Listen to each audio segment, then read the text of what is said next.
1 Corinthians chapter 7. Now concerning the things whereof ye wrote unto me, it is good for a man not to touch a woman. Nevertheless, to avoid fornication, let every man have his own wife, and let every woman have her own husband. Let the husband render unto the wife due benevolence, and likewise also the wife unto the husband. The wife hath not power of her own body, but the husband, and likewise also the husband hath not power of his own body, but the wife. Defraud ye not one the other, except it be with consent for a time, that ye may give yourselves to fasting and prayer, and come together again, that Satan tempt you not for your incontinency. But I speak this by permission, and not of commandment. For I would that all men were even as I myself. But every man hath his proper gift of God, one after this manner, and another after that. I say therefore to the unmarried and widows, it is good for them if they abide even as I. But if they cannot contain, let them marry, for it is better to marry than to burn. And unto the married I command, yet not I, but the Lord, let not the wife depart from her husband. But and if she depart, let her remain unmarried, or be reconciled to her husband, and let not the husband put away his wife. But to the rest speak I, not the Lord, if any brother hath a wife that believeth not, and she be pleased to dwell with him, let him not put her away. And the woman which hath an husband that believeth not, and if he be pleased to dwell with her, let her not leave him. For the unbelieving husband is sanctified by the wife, and the unbelieving wife is sanctified by the husband, else were your children unclean, but now are they holy. But if the unbelieving depart, let him depart. A brother or a sister is not under bondage in such cases, but God hath called us to peace. For what knowest thou, O wife, whether thou shalt save thy husband? Or how knowest thou, O man, whether thou shalt save thy wife? But as God hath distributed to every man, as the Lord hath called every one, so let him walk. And so ordain I in all churches. Is any man called being circumcised? Let him not become uncircumcised. Is any called in uncircumcision? Let him not be circumcised. Circumcision is nothing, and uncircumcision is nothing, but the keeping of the commandments of God.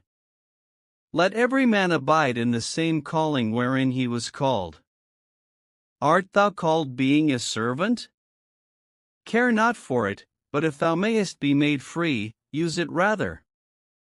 For he that is called in the Lord, being a servant, is the Lord's freeman, likewise also he that is called, being free, is Christ's servant. Ye are bought with a price, be not ye the servants of men. Brethren, let every man, wherein he is called, therein abide with God. Now concerning virgins I have no commandment of the Lord, yet I give my judgment, as one that hath obtained mercy of the Lord to be faithful. I suppose therefore that this is good for the present distress, I say, that it is good for a man so to be. Art thou bound unto a wife? Seek not to be loosed. Art thou loosed from a wife? Seek not a wife. But and if thou marry, thou hast not sinned, and if a virgin marry, she hath not sinned. Nevertheless such shall have trouble in the flesh, but I spare you.